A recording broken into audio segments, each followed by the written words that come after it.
Naghahain ng protesta si Liberal Party Mayoralty Candidate Jojo Payumo kaugnay ng naging resulta ng halalan. Ayon sa kandidato, may mga lumapit umanong individual sa kanilang kampo na kaya umanong manipulahin ang resulta ng halalan at matiyak ang panalo.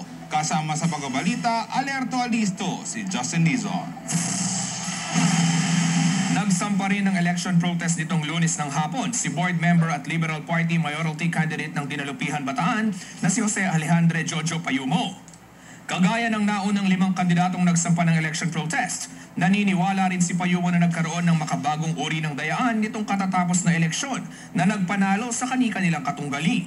Si Bukal Jojo Payumo ay tinalo ng anak ni Bataan Governor at Congressman-elect Enrique Garcia Jr. na si Dinalupihan Mayor-elect Gila Garcia. Kinumpirma rin ni Payumo na ilang buwan bago umano mag-eleksyon ay may mga tao manong kumausap sa kanilang grupo na nag-aalok ng high-tech na pamamaraan para aniya matiyak ang kanilang panalo. Noong October pa, ang masasabi ko lang, hindi lang 1, 2, kundi 3 ang may nag-aahente. Kung hindi nag-ahente, siguro yun, hindi mabubuksan yung isip namin mag-file ngayon. Pero ganun pa rin, napaka-importante nga sinasabi kong mapakita natin dito pa lang sa lokal na level kung talagang nagagalaw ba ang PCOS o hindi nagagalaw. Ang dating congressman ng 1st District at dating BCDA chairman na si Felicito Payumo ay naniniwala rin na nadaya umano siya ng kanyang katunggali gamit ang anyay pre-program compact flash o CF cards. Bukod sa bayan ng Dinalupihan ay nag-file din ng protesta ang mga kandidatong mayor ng Limay, Bagak, Orion, Samal at Orani. So 6 o 7. This is first in the history of Bataan. Ang grounds pare-pareho. Kaduda-duda ang resulta. At saka maraming mga accounts ng mga nangyaring hindi kapanipaniwala, no?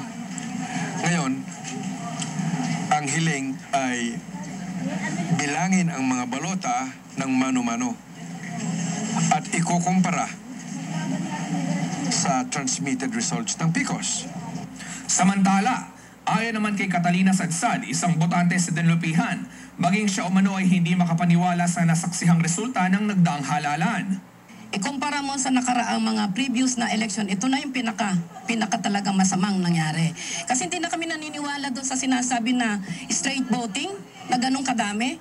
Ultimo yung mga konsehal sa kanilang barangay ay natatalo, imposible na po yun. Pero ang gusto ko pantay-pantay. Kung talo sila, buksan ang PCOS para makita ang katotohanan. Ganun lamang po. Kasama si Mike Sigaral, ako si Justin Dizon, alerto alisto sa pagbabalita.